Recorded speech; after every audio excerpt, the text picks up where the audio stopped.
जब हम लोग क्रिप्टो की बात कर रहे होते हैं तो कुछ चीज़ें हमारे दिमाग में चलती हैं। वो टर्म्स हो गए, क्रिप्टो में कहाँ इन्वेस्ट करना है, क्या बेटर है, कैसे ट्रेडिंग होती है, क्या, ये सब चीज़ें हम आपसे डिस्कस करेंगे लेकिन लेटर ऑन।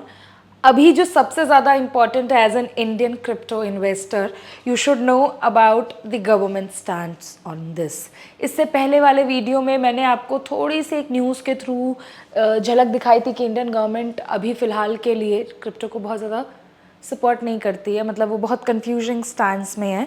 मैं आपको आज जो बताने वाली हूँ उससे आपको और भी ज़्यादा चीज़ें क्लियर हो जाएंगी। Even if you are in crypto currency investment process right now, अगर आप क्रिप्टो मार्केट में अभी भी हैं तो आपको पता होगा, और अगर आपको नहीं पता है तो मैं आपको बता दे रही हूँ कि यहाँ पे ना टैक्सेशंस बहुत ज़्यादा हैं। इंडियन गवर्नमेंट ने इतने स्ट्रिक्ट रूल रखे हुए हैं। देखो, उन्होंने इलीगल नहीं बोला है क्रिप्टो को, उन्होंने लीगल नहीं माना है बस, और टैक्सेसेबल एसेट के तौर पे वो देखते हैं क्रिप्टो करेंसी को।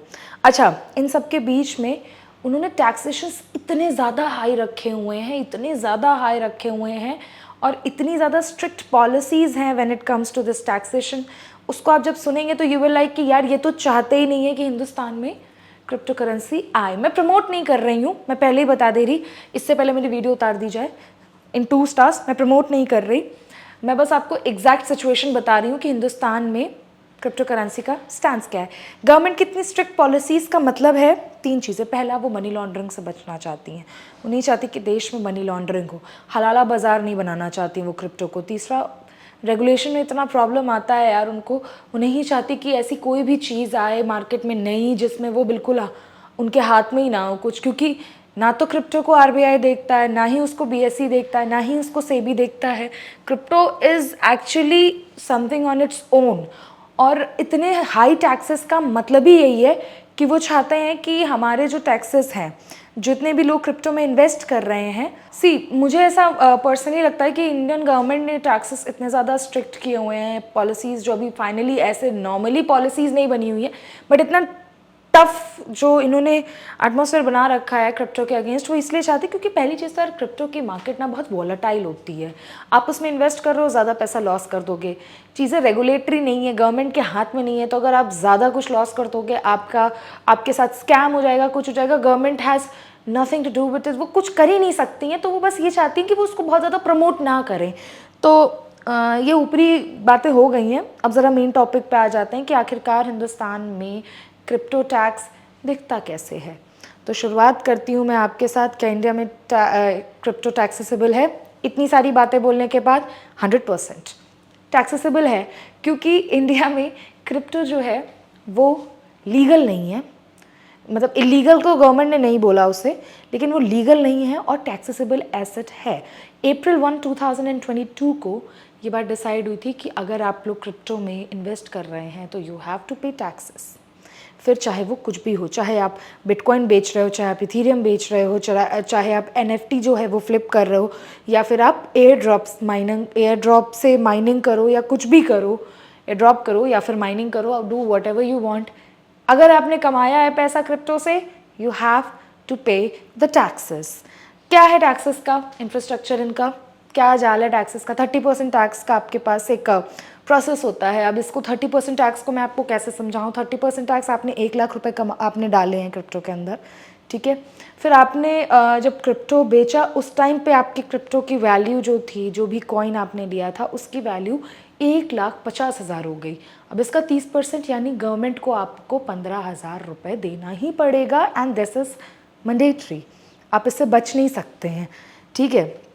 तो ये मोटा मोटा हो गया 30% टैक्स का इनके यहाँ पे प्रोसेस है। नेक्स्ट आते हैं कि चलिए मैंने आपसे बता दिया कि अगर आपने प्रॉफिट कर लिया तो 30% टैक्स देना पड़ेगा, बट व्हाट इफ अगर लॉस हो गया, इस सिचुएशन में क्या होगा। अगर आपने फॉर एग्जांपल 1 लाख रुपए डाले और 20,000 रुपए का, आपको मेरी मैथ बहुत अच्छी है, 1 लाख से 20 लाख बोल रही हूँ मैं। अगर आपने 1 लाख रुपए डाले हैं और 20,000 रुपए का आपको नुकसान हो गया है, तो उस सिचुएशन में क्या है, आपके पास 80,000 रुपीज़ हैं, यू इन्वेस्टेड 1 लाख, 20,000 रुपये आपके पास नहीं है। उस सिचुएशन में क्या करेंगे। तो अगर आप ये सोच रहे हैं कि आपने इन अदर एसेट्स में अगर पैसा कमाया है तो आप ये जो लॉस वाला है, ये जो 20,000 का लॉस है उसमें एडजस्ट कर लेंगे, तो ऐसा नहीं हो सकता। आपको डेड लॉस होता है क्रिप्टो का। अगर आपने क्रिप्टो में लॉस किया तो you can not adjust it any other way. ना आप दूसरे अपने क्रिप्टो बाइंग में इसका यूज़ कर पाओगे, लॉस तो लॉस। ना आप रियल एस्टेट में इसका यूज़ कर पाओगे, ना आप इसका यूज़ स्टॉक मार्केट में कर पाओगे, ना गोल्ड बाइंग में कर पाओगे। Nothing can help you. Stock का लॉस एडजस्टेबल हो जाएगा, बट क्रिप्टो का लॉस अगर है तो that is dead loss. Loss तो लॉस, नथिंग बैक। गवर्नमेंट इसमें आपका कोई कंसेशन नहीं छोड़ेगी, लेकिन अगर आपसे टैक्स लेना है तो 30% tax with no excuse, with no reasoning वो ले लेगी। ठीक है, आई नो ये थोड़ा सा अनफेयर है, बट गवर्नमेंट इसे प्रमोट नहीं करती एज आई सेड अर्लियर। तो दिस इज़ द पॉइंट। अब आते हैं 1% TDS पे। यार ये बहुत ही ज़्यादा जो TDS का है, यानी tax deducted of at source, ये जो प्रोसेस, अगर आपने कोई भी बिटकॉइन बेचा है, फिर चाहे वो आपने लॉस में ही क्यों ना बेचा हो, कहीं पे भी 1% TDS आपका कटेगा। और उसको ना ये एज अ फ़ी चार्ज देखते हैं कि आपने जो माइनिंग करी है, मतलब माइनिंग का चार्जेस लग जाएंगे, इंटरनेट का चार्जेस लग जाएंगे, वो पता नहीं क्या क्या वो लोग ले लेंगे, इसके में बिल आ जाएगा आपके पास। आपने अगर क्रिप्टो बेचा है 1% TDS आपको देना ही पड़ेगा। यानी अगर आपने 80,000 रुपये का बिटकॉइन बेचा है तो आपको 800 रुपये गवर्नमेंट को देना ही पड़ेगा। ठीक है, अब बाद में हम ये सोच ले रहे हैं कि अगर आपने बाद में 800 रुपये के क्रेडिट ले सकती है गवर्नमेंट, ऑफ कोर्स ही बात है। तो ITR फाइल करते वक्त ये जो 800 रुपये हैं ये आपसे लिया जाएगा, और ये आता है आपके अंडर फ्रॉम 26AX में AS 26AX के अंडर ITR फाइल करते समय आपसे गवर्नमेंट पैसा TDS का जो 1% वाला है वो ले लेगी। ठीक है, मूविंग टू नेक्स्ट कि क्रिप्टो इनकम का टैक्स रिटर्न कैसे फाइल किया जाता है। अगर आपने ये सोच लिया है कि भाई मुझे ये सब बचाना है, मैं कोई स्कैमर बन जाऊंगा और हिंदुस्तान की नज़र से बच जाऊंगा या गवर्नमेंट की नज़र से बच जाऊंगा और मैं पैसा बचा लूँगा या मैं बहुत कुछ अच्छा सा कुछ कर दूंगा और पैसा नहीं देना पड़ेगा, तो आपका दिमाग मैं बोलूँगी यहीं पर रोक दो। कुछ ज़्यादा सोचने की ज़रूरत नहीं है। गवर्नमेंट ने हर एक एक्टिविटी पे नज़र रखी हुई है, क्योंकि government doesn't want to promote हलाला एनी मोर। वो पहले ही इससे काफ़ी कुछ भुगत चुकी हैं। अगर आपको लग रहा है कि क्रिप्टो इनकम का टैक्स रिटर्न कैसे फाइल करते हैं, ये आपको टॉपिक स्किप करना है, तो आई सजेस्ट कि ये बिल्कुल अपने दिमाग से निकाल दीजिए कि आप क्रिप्टो में अपना टैक्स बचाने के बारे में सोच सकते हैं, क्योंकि इंडिया इज़ डिजिटल। गवर्नमेंट की नज़र हर एक स्टेप पे होती है। वो नहीं चाहते कि फिर से कोई टेररिस्ट एक्टिविटीज़ फंडेड हों इस प्रोसेस से। वो नहीं चाहते कि फिर से दाऊद का हलाला हिंदुस्तान में सर उठाए। वो ऑलरेडी बहुत मेहनत करके चीज़ों को काफ़ी हद तक दबा चुके हैं। तो अगर आप कुछ नया काम करने की सोच रहे हैं इस फील्ड में, जो कि ठीक नहीं है, जो कि गवर्नमेंट के हिसाब से ठीक नहीं है, जो कि देश के हिसाब से ठीक नहीं है, रेगुलेशंस के हिसाब से ठीक नहीं है, तो आप लंबा नप जाएंगे। Don't do it. ठीक है, स्टार्ट करते हैं कैसे कर सकते हैं। आप ITR फॉर्म भरते हैं, यानी income from other sources. Crypto को जो ITR फॉर्म जब भरते हैं तो उसके अंदर इनकम फ्रॉम अदर सोर्सेस का एक ऑप्शन आता है। ठीक है, उस सेक्शन में आपको क्रिप्टो दिख जाएगा। ठीक है, फिर ट्रेड आपको क्या करना है, अपनी ट्रेड हिस्ट्री जब आप ITR भरेंगे उसमें इनकम फ्रॉम अदर सोर्सेज वाले में आपको क्रिप्टो भरना होगा। फिर जब आप अपना जो भी प्लेटफॉर्म पे करें, क्योंकि लास्ट वीडियो में हमारी आपकी बात हुई थी to make sure that you are investing safely, तो आपको सिर्फ प्लेटफॉर्म जो कि ऑथेंटिसाइज्ड प्लेटफॉर्म है उनसे ही करना पड़ेगा। कोई नया कैश में अगर ट्रेड कर रहे हो, कहीं और कर रहे हो, just don't do it. Scam के चांसेस बहुत ज़्यादा हो जाते हैं। ये मैंने लास्ट वीडियो में बोला है, आपको मिल जाएगा। ठीक है, तो आपके पास वज़ीर एक्स है, कॉइन DCX है, कॉइन एक्स है, ये सारे टूल्स हैं। ये आपको अपनी हिस्ट्री डाउनलोड करने को दे देंगे कि आपने कब कितने कॉइन खरीदे, किस्तों को कितने कॉइन बेचे एंड सो ऑन। ठीक है, उसमें आपको एवरीथिंग दिख जाएगा। फिर TDS ऑटो कट होगा तो उसका भी मेंशन आपको उसी हिस्ट्री में मिलता रहेगा। तो आप अपना 26AS फॉर्म को चेक करो, you will get to know everything. यहाँ से आपको सारा कुछ मिल जाएगा, और ये सारा उठा करके जब आपको टैक्स फाइलिंग का टाइम हो तो अपने CA को भेज दो, he will tell you what to do next.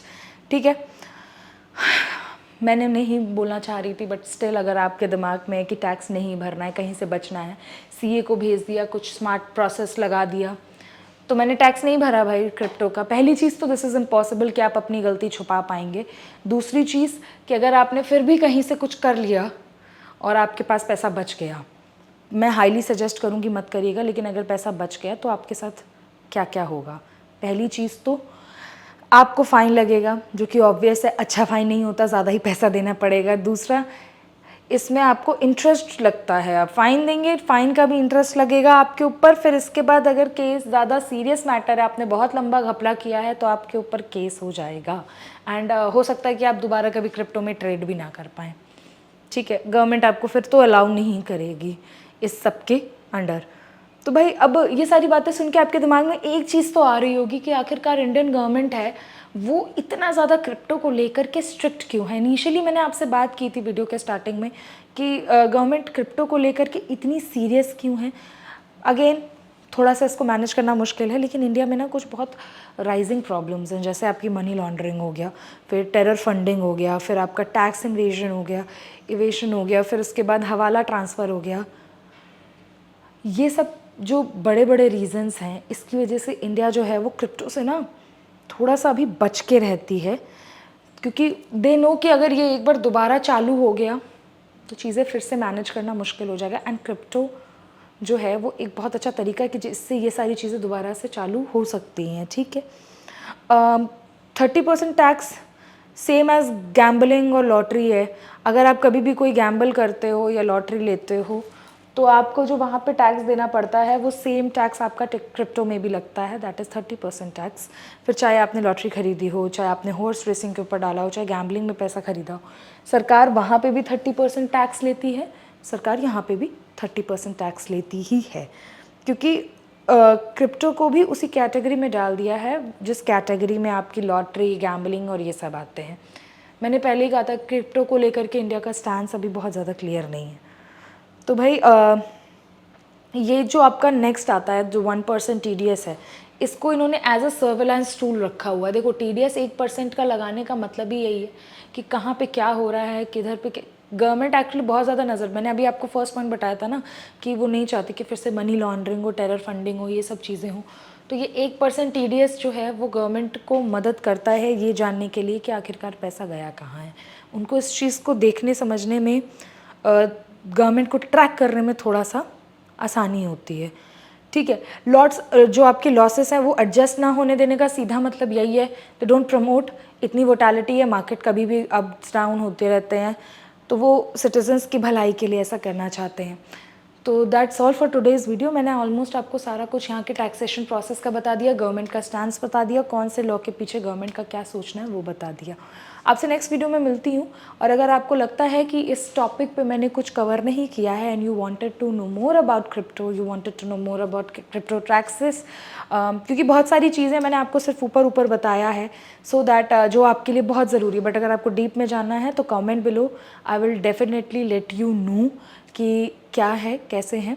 And we are planning to start a live stream soon, जहाँ पे मैं लाइव बैठ करके आपके चीज़ों को डिस्कस करूँगी। उससे पहले support this channel, support my video, so that crypto की दुनिया का ये जो हमारी जर्नी है ये हम साथ में तय करें। Thank you so much.